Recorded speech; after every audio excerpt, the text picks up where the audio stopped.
गहरी थी। वो दोनों हर छोटी बड़ी बातें एक दूसरे को बताते थे। एक दिन रोहन अमन को गले लगाकर बहुत खुशी से बोलता है, भाई आज तेरी भाभी नैना ने मेरा प्रपोजल एक्सेप्ट कर लिया। आज तेरा भाई बहुत खुश है। आज तू जो मांगेगा वो मिलेगा तुझे। बता क्या चाहिए? पक्का ना साले, जो मांगूंगा वही देगा? बाद में मना तो नहीं करेगा? अरे हाँ, तेरे भाई ने बोला ना, आज तू जो बोलेगा वो मिलेगा। कल फिर नैना के घर जाकर शादी की बात भी तो करनी है, इसीलिए जो भी चाहिए अभी बोल दे। चल फिर अपने अड्डे पर। तुझे तो पता ही है, बिना गला गीला किए हमारी पार्टी कहाँ पूरी होती है। हाँ ये तो सही कहा तूने। चल चलते। रोहन और अमन एक बार क्लब में जाते हैं, जहां वो दोनों बहुत ज्यादा ड्रिंक कर लेते हैं। इतनी ड्रिंक करते हैं कि रोहन से तो चला भी नहीं जाता। दोनों अपनी ड्रिंक को खत्म करके घर के लिए निकलते हैं। जैसे ही वो दोनों चलने के लिए उठते हैं, रोहन गिर जाता है।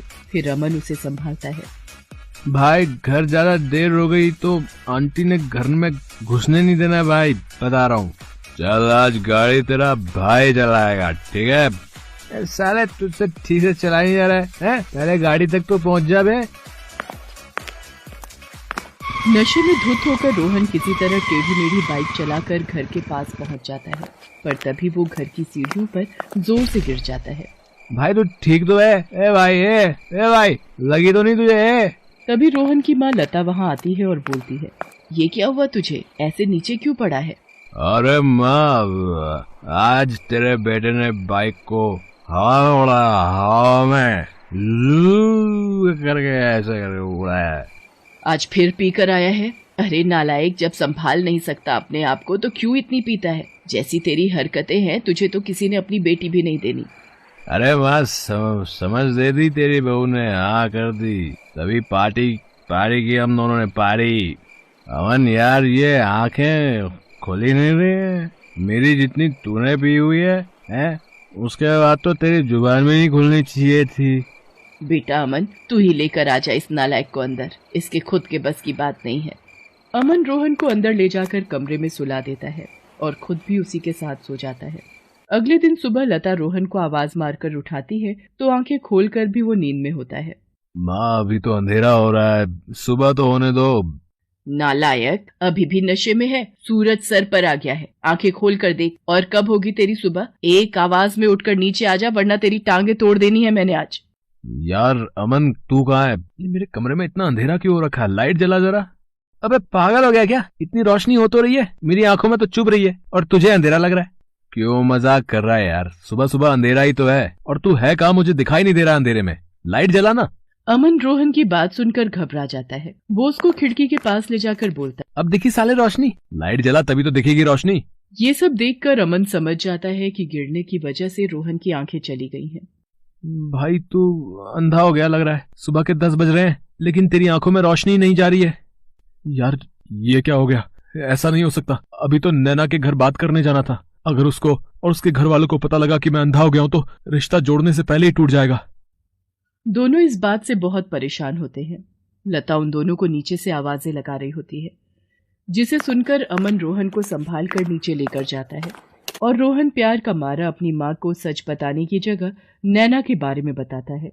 और जब लता अपने बेटे के प्यार के बारे में सुनती है तो खुशी से बौखला जाती है और बोलती है, सच्ची तुझे लड़की मिल गई?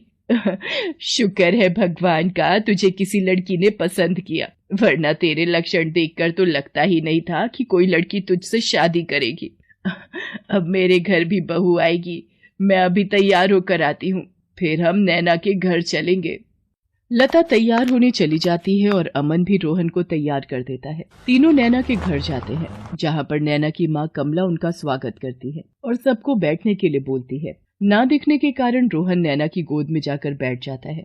ये देखकर कमला बोलती है, बेटा वहाँ शादी के बाद बैठना, अभी फिलहाल सोफे पर बैठो।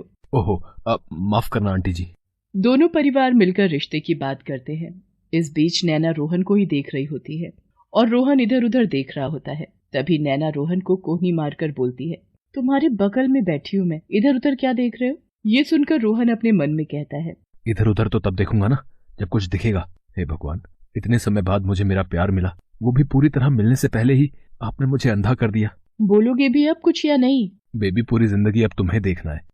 दोनों के घर वाले एक हफ्ते बाद की शादी की डेट फिक्स कर देते हैं। लेकिन रोहन अपने अंधेपन के लिए बहुत परेशान था।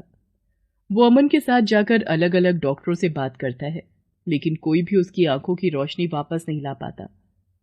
धीरे धीरे शादी के दिन भी पास आने लगते हैं और शादी की तैयारियों में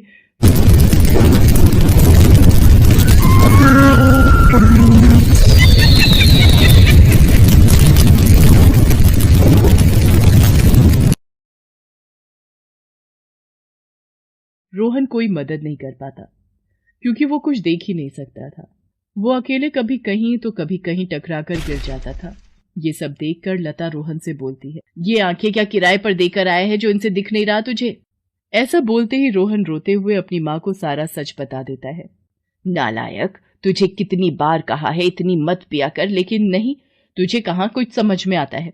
तुझे तो पीना जरूरी होता है। देख ले अब अपने पीने का नतीजा। जो उस दिन तूने इतनी नहीं की होती तो आज अंधा नहीं होता। माँ, अब हो गई गलती, माफ कर दो। माफ कर दूं? अरे नालायक, मेरे से तो झूठ बोला चल जाएगा। कम से कम जिसके साथ जिंदगी बितानी है उसे तो सच बता देता। ऐसे धोखा देने से रिश्ते नहीं जुड़ते। हाँ भाई, आंटी सही कह रही है, नैना को सब कुछ सच सच बता दे। लता और अमन की बात मानकर अगले दिन वो उसके घर जाता है। वहाँ सभी मेहंदी की तैयारी में लगे होते हैं। दूल्हे को अचानक अपने घर देखकर कमला और नैना उसके पास आकर बोलते हैं, अरे रोहन, तुम्हें यहाँ कुछ काम था? तुम इधर उधर क्या देख रहे हो? मैं तुमसे बात कर रही हूँ, मेरी तरफ देखकर बात करो। मैं जहाँ भी देख रहा हूँ तुम उसी तरफ आ जाओ, क्योंकि मेरी आंखों की रोशनी जा चुकी है, मैं देख नहीं सकता। क्या? ये क्या मजाक कर रहे हो तुम? अमन सबको सारा सच बताता है, जिसके बाद रोहन बोलता है, मैं अपने रिश्ते की शुरुआत झूठ की बुनियाद पर नहीं करना चाहता था। मानता हूँ तुमसे प्यार करता हूँ, पर शायद ये सच बताने के बाद तुम्हें हमेशा के लिए खो दूंगा। लेकिन झूठ बोलकर तुम्हें पा भी लेता तो कभी तुमसे नजरें नहीं मिला पाता। तभी अमन रोहन के कान में मजाक में बोलता है, अबे ओ, नजरें तो तू सच बोलने के बाद भी नहीं मिला पाएगा बे। अबे साले, चुप कर, फ्लो मत बिगाड़, चल बढ़िया से। अब जो भी तुम्हारा फैसला होगा वो मुझे मंजूर है। रोहन के इतना बोलने पर अमन और लता वापस जाने के लिए मुड़ जाते हैं और रोहन वहाँ खड़ा खड़ा अमन से बोलता है, अबे साले, अब पकड़ कर ले चल। सारे डायलॉग की ऐसी तैसी कर दी। अबे कहाँ गया? अकेला तो नहीं चला गया निकम्मे अमन? रोहन खुद ही धीरे धीरे चलने लगता है। तभी किसी चीज से उसका पैर टकरा जाता है और वो गिरने वाला होता है। तभी नैना उसे संभाल लेती है, पर रोहन उसे अमन समझकर बोलता है, साले कहाँ चला गया था तू? हैं? मुझे छोड़कर कहाँ चला गया था? अभी गिर जाता मैं। मेरे होते हुए तुम कभी नहीं गिरोगे रोहन। जिंदगी के इस मुश्किल मोड़ पर मैं तुमको अकेला नहीं छोड़ूंगी। ओह वाह यार, स्पीच आखिर काम कर गई। लव यू भाई अमन, ये तूने ही लिख कर दी थी। एक बार फिर सोच लो नैना, क्या तुम्हें ये अंधा पति जिंदगी भर के लिए स्वीकार होगा? हाँ, मुझे स्वीकार है। आज से मैं तुम्हारी आंखें बनूंगी। नैना रोहन को अपना लेती है। वक्रतुंड महाकाय सूर्यकोटि समप्रभा। शादी के बाद नैना कमरे में रोहन का इंतजार कर रही होती है। वो गिरता पड़ता कमरे में आकर बोलता है, काश अमन साथ होता, पर आज तो सुहाग रात है। मैं आज के दिन तो अकेले ही जाना पड़ेगा।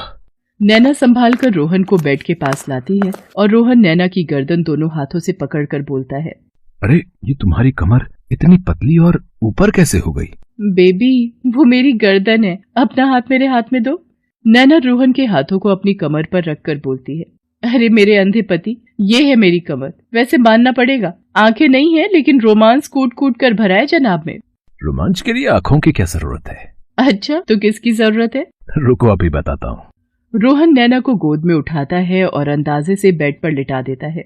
उसके बाद वो दोनों अपनी शादी की पहली रात को एंजॉय करते हैं। इसी के साथ नैना रोहन को अंधे होने के बाद भी अपने पति के रूप में अपना लेती है।